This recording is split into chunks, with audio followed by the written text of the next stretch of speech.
Hi, in this video, I'm going to describe a simple chemical kinetics experiment involving a reaction between K2S2O8, which is potassium persulfate, and Ki, which is potassium iodide, with equal initial concentrations. When K2S2O8 reacts with Ki, it forms K2SO4 with release of iodine. So in the reaction, the iodide has been converted into iodine and the persulfate anion is reduced to sulfate anion.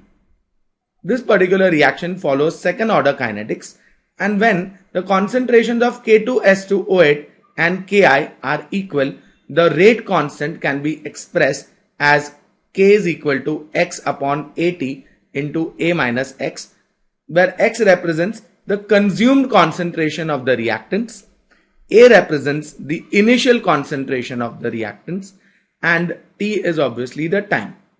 The aim of this experiment is to determine the rate constant value K for the reaction. Now, we are going to carry out this experiment in two sets. In set 1, we are going to mix 50 centimeter cube of 0.05 normal potassium persulfate and 50 centimeter cube of 0.05 normal Ki at 0 time to start the reaction. So when we mix the two, the total volume of the reaction mixture will be 100 centimeter cube. Obviously, the concentration of K2S2O8 and Ki will become half of this particular value, that is half of 0.05, which is 0.025 normal. When we mix the two, the reaction is going to start, and as we saw in the previous slide, iodine is going to be generated. This iodine generated can be titrated versus sodium thiosulfate. So after the reaction is started, what we are going to do is we are going to pipette out 10 centimeter cube of the reaction mixture at intervals of 5, 10, 15, 20, 25 and 30 minutes from the start of the reaction, and arrest it with the help of ice and titrate it against 0.002 normal sodium thiosulfate. So the titration which we are going to carry out is a simple iodometric titration where iodine in the reaction mixture is titrated versus sodium thiosulfate. This is the experimental setup what I've got ready for the reaction.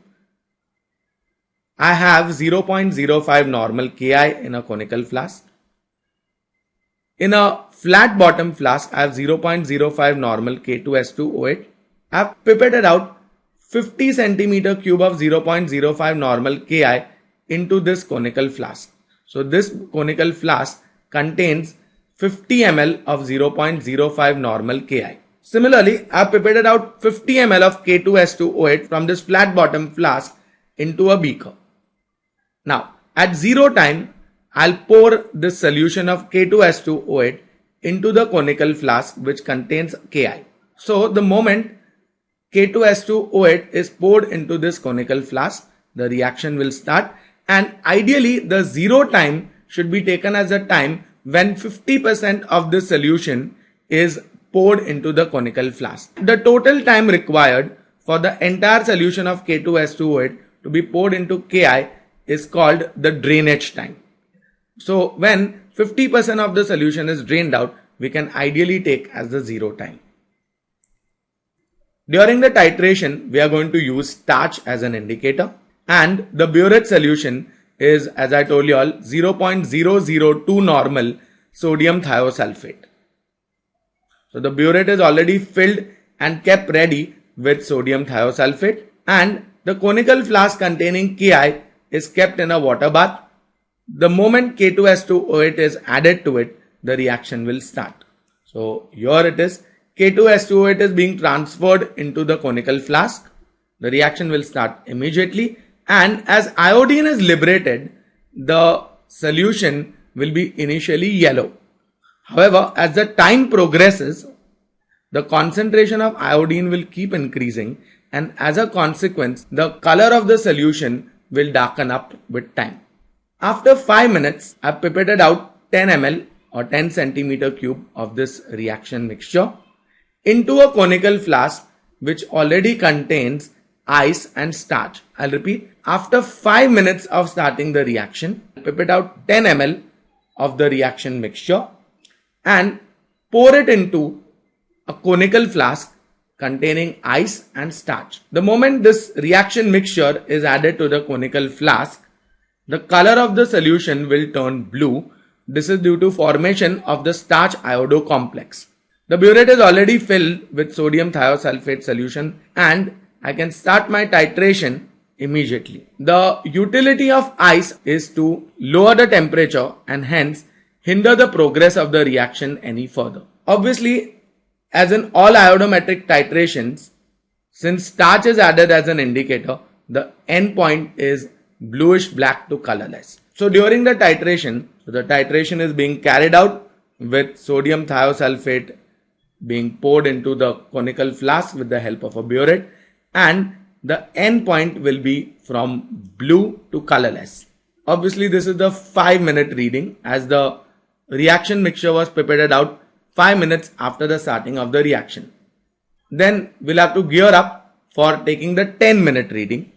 To do that, we'll have to wash this conical flask which contains ice and the mixture which was just titrated. The burette has to be refilled with sodium thiosulfate, and the same conical flask which is now washed can be filled up with ice and starch. We'll repeat the whole process at the end of 10 minutes of starting of the reaction. So again 10 ml of this solution, so 10 ml of the reaction mixture will be prepared out into a conical flask containing ice and starch.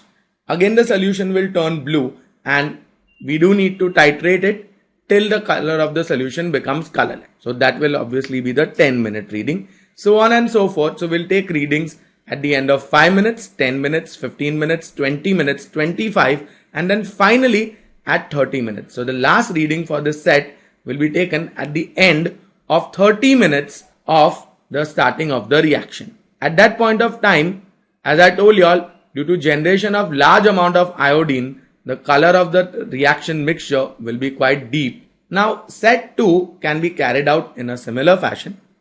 In set 2, what we do is we'll take 25 centimeter cube of 0.05 normal K2S2O8, which is potassium persulfate, and 25 cm cube of distilled water. When we mix the two, as the volume is being doubled from 25 to 50, the concentration of K2S2O8 will drop down to 0.025 normal.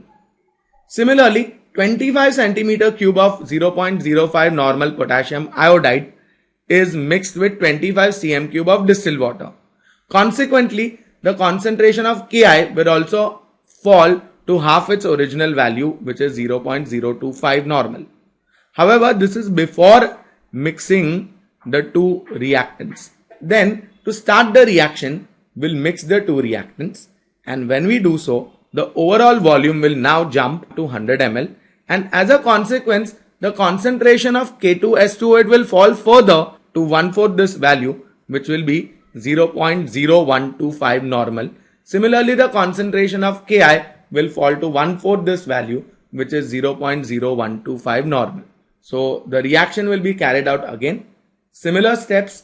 Once the reactants are mixed, readings will be taken at the end of 5 minutes, 10 minutes, 15 minutes, 20 minutes, 25 minutes, and 30 minutes of the starting of the reaction. As I told you all, the value of K, that is the rate constant of the reaction, can be obtained by using the formula which I showed you all earlier, which is K is equal to X upon AT into A minus X. We can even obtain the value of rate constant using the graph of 1 upon A minus X versus time. We can determine the value of K for both the sets by using the slope of the graph, which will be the rate constant itself, and the y-intercept will be the reciprocal of A, which is the reciprocal of the initial concentration. Since rate constant is a characteristic of a reaction at a given temperature, the value of rate constant from calculations for both the sets and from graph for both the sets should turn out to be the same. And obviously the value of K from the graph as well as from the calculation should match. Now a few questions for you all. Why does the color of the reaction mixture turn deeper or more intense with time? Which of the two, potassium persulfate or Ki, gets oxidized? So here you can remember a simple principle that a reducing agent will get oxidized, whereas an oxidizing agent itself gets reduced. What do you understand by the term order of a chemical reaction? So I told you all that the order of this particular reaction is 2. However, if you see the balancing coefficients of the reactants in the reaction, you will realize that the balancing coefficient for potassium persulfate is 1, whereas that for Ki is 2. So order of the reaction is 2 and not 3. So what do you understand by the term order of a reaction? What is the utility of ice during a chemical kinetics experiment? So as I told you all, we took ice in a conical flask and then added the reaction mixture to it and then titrated it versus sodium thiosulfate. So what was the utility of ice in the experiment? My next question, what is the indicator used during the titration and why? So obviously I have told you all starch is used as an indicator, but why is starch used as an indicator? Hope you will be able to answer these simple questions before coming to the lab for the experiment. And thank you for listening.